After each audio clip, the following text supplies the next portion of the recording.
Hello, and welcome back to Bailey's Blueprint, the podcast that goes over various categories of creative writing and their qualifying parameters.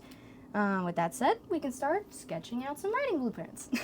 So, hi, once again, and thanks for tuning in. You're listening to college kid creative writer, formatting fanatic Bailey, and our guest expert today, Miss Jeanna Graves. So, Ms. Jeanna is the administrative assistant for the School of Arts and Letters, as well as an adjunct instructor for both the theater and the English department at William Carey University. She also has her very own podcast, Hub City Spoke Tales, which I would highly recommend if any of you like horror or local folk tales, different things like that, like your local cryptids. Like, that's the podcast to go listen to. It's a whole lot of fun. And then Miss Jeanna has also worked with Carey Dinner Theater as a co-writer for their original musical production of Waffle House. And she also has her own collection of short stories titled What'd You Call Me? So, hopping right into it, Miss Jeanna, what would you say your favorite type of creative writing style is? First of all, thank you so much for having me. I love to talk about writing, and I love that whoever's watching this probably loves it too. So it's fun to talk to our people. Yes, our writing people. Our writing people. What is my favorite genre? My Master's of Arts degree is in creative writing and creative nonfiction and short story writing.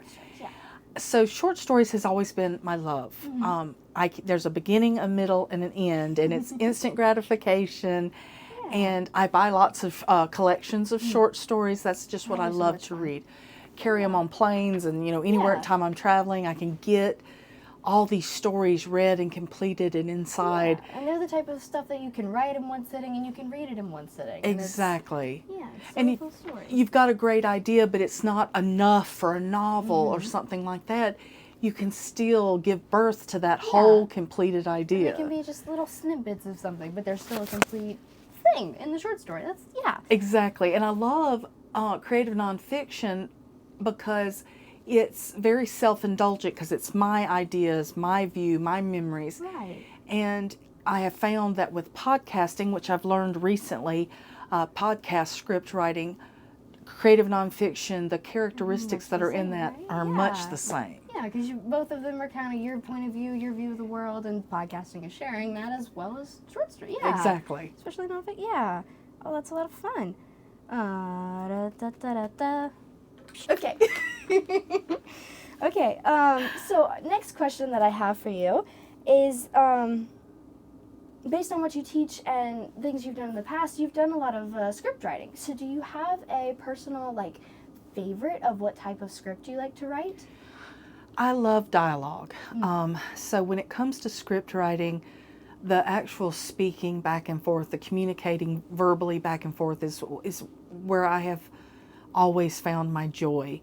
I grew up around a lot of female storytellers, and everybody was gossiping, talking all the time, and I just love the power and the emotional reaction you could get from words. So dialogue became, even when I'm writing short stories, it's still a very, very big, important part of whatever I'm writing.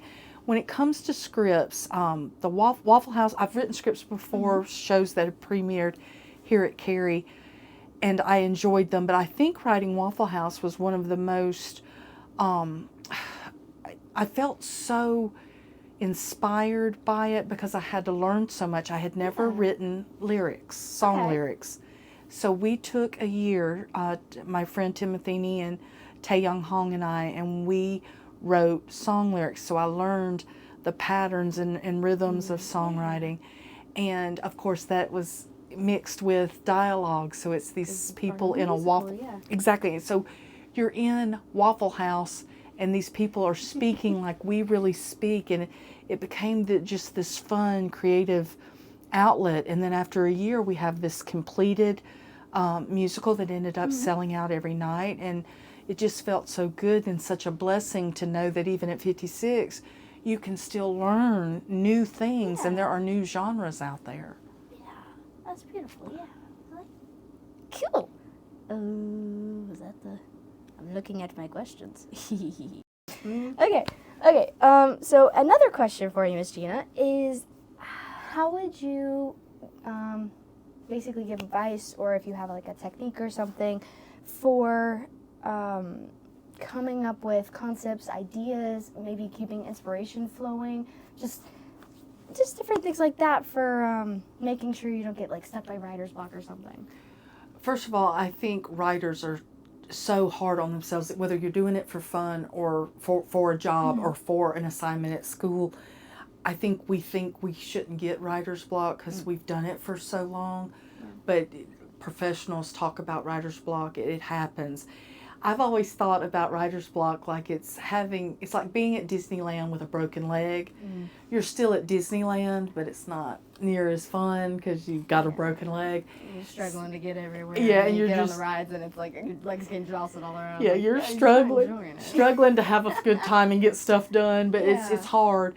But some of the things that I like to do is all my life I have kept notes. If someone says something funny or interesting or mentions something that I don't know about, I overheard some people talking one time about Helen, Georgia. Okay. It's a German town, like a little touristy town. Cool. They call it the adult Gatlinburg because there's a lot of adult things to do there. And I went there on vacation last year and I loved it. And it just came from that idea book. You just overheard it and you wrote it down. Overheard it and wrote down Helen, Georgia. And I was in a restaurant one time and I overheard some women who were sitting behind me talking about bill paying. I could hear little bits and pieces of what they were saying. And one of the women was talking about what would happen if she couldn't pay her power bill. Right. And I overheard her say, I would tell that power man, you better get down off that pole or I'm going to shoot you off that pole. And I laughed so hard because I thought to myself, what kind of person, what kind of woman says that? Yeah. And what kind of woman, what is her life like that she would say that? And I thought the it was... position she's in to even have to think about what she would do if she would say that. Exactly. And I wrote that down and it inspired actually a series of short stories that I wrote about a young woman who was unmarried, had a son who was living in poverty, but living in it in not a funny way, because there's nothing funny about being poor, but she just had this very positive, strong attitude. Yeah. So I like to keep notes, and with a cell phone now you can record them, anytime you hear or see something that's interesting. Yeah.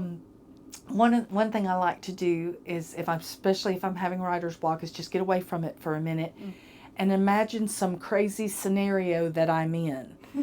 And I do this thing where I've done this before where I get trapped in a mall. Oh. So, and that sounds silly, especially, in the days we live in now with a cell phone. So start asking questions to yourself. I have to write this story. So how did I get trapped in there? Well, feasibly, I could have been getting a massage, and they have one of those nap rooms that sounds like rain. And I know. I would sleep there forever.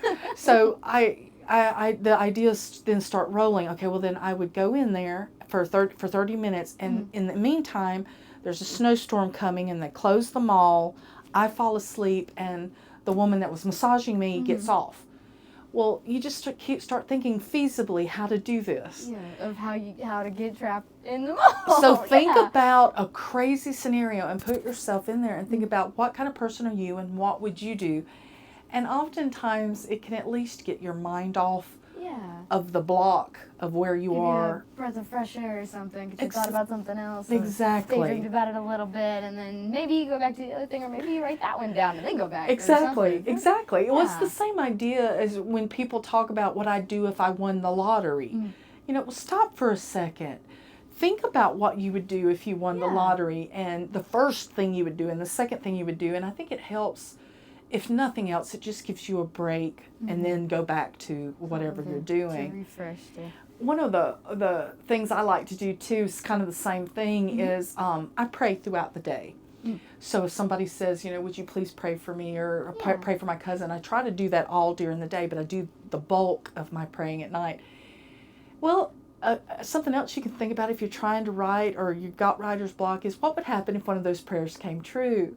Yeah. I have a friend who's a couple and they're trying to get pregnant, and every once in a while I'll say, God, if it's your will, please let them have a healthy pregnancy. Mm. Well, I could pretend what happens if in the morning they call me and they say they're pregnant, and just go through that process. So how that affects them, how that affects you, the phone calls, it the gets you hospital, thinking. Yeah. It gets you thinking, and I think oftentimes that's where the roadblock, the writer's block is. It is a roadblock. Yeah. You can't go any further. Mm-hmm. And I think if you can just stop for a minute and think about something else. Yeah, it can. Yeah, you just follow the train of what ifs, and then eventually you'll get to the what if I write this down. Exactly. And if the worst thing that's going to happen is you give your mind a break. Mm. And then you get to go back to it. Yeah, I like those answers. Those are good answers. Thank you. I have one more question for you, Ms. Jeanna. As for writing work, we just got done talking about all that other jazz. And if you don't mind talking about it, what are some things that you're currently working on with either scripts or poetry or short story writing or... Wonderful. Yes, I want to answer this question. I'm taking a podcasting class right now, so I've got at least 3 more scripts to write, which is so fun because I am doing, the truth and the lies of scary stories and haunted folklore from Hattiesburg and around Hattiesburg.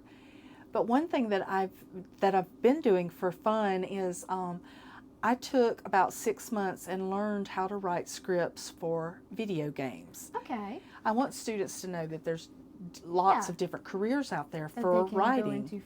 Exactly, whether it's creative writing, English, or theater, there are wonderful jobs out there. And one of the main things I found out about writing for video games is you're not the god of that world. There are video game designers and directors and stuff. Yeah. But you're in charge, you're given characters, and you're in charge of what they say and how they say it. Okay. Which is such a wonderful idea because you become so obsessed with what does this character say and why do they say it and how do they say it. Because as we all know, video games, there's not lots of dialogue. So every word every counts. Sound counts. And every little thing that they do. And then they have all the different options that you can go to exactly. on some of those games. And I'm like, I don't even know where to begin to write for all that. That's a whole lot of different scripts. Exactly. So for fun, it's fun to think about things like taking a good character like Mario from Super Mario and making him a bad guy. Oh, yeah. And what would he say, and how would he talk. So that's been really, really fun too. And it's exciting to get to teach it to students. Yeah, I bet that's a lot of fun. Well, let me... The script went away for a second. Sorry. Technical difficulties. Anyways. Yeah. Thank you. Yeah. Gravy. Anyway. And it goes off the rails. Hey, it's okay. Yeah. Okay. Thank you so much for coming and talking on Bailey's Blueprint, Miss Jeanna. I'm going to stop laughing at some point. Woo! It was an honor. Oh, okay. And so, and hopefully, with this special episode, you maybe picked up some helpful insight, maybe even some encouragement on how to continue with your own future writing. And if listeners have questions, concerns, or a suggestion maybe on future episodes, then please be sure to leave a comment. I'll get back to those as soon as I read them. Again, thank you for listening in to Bailey's Blueprint. Please make sure you go check out Miss Jeanna's podcast, Hub City Spoke Tales. It's found on Facebook, Spotify, iHeartRadio, YouTube, a couple of others, all the things. And once again, thank you so much, Miss Jeanna, for joining me on this episode. It was a joy to have you, and it was a really insightful discussion, so thank you so much. Yay! Anyways, I hope y'all enjoyed the episode, and I'll see y'all next time. Good luck on your writing.